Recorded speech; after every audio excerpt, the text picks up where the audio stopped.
In this quick tutorial, I'll show you how to change notification settings in the Uber app so you can control alerts like rides, promotions, and updates. Let's get started. First, open the Uber app on your phone. Tap Account in the bottom right corner of the screen. From your account page, select Settings. Scroll down and tap Commute Alerts.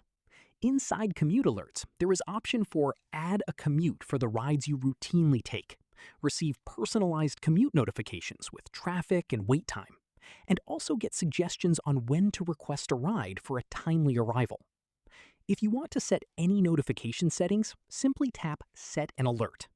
Here, you can set according to your preference. Set it. If you're done, tap on Save button. These settings help you control what alerts you receive from the Uber app. That's it. Now you know how to change notification settings in the Uber app. If this video helped, like, subscribe, and thanks for watching.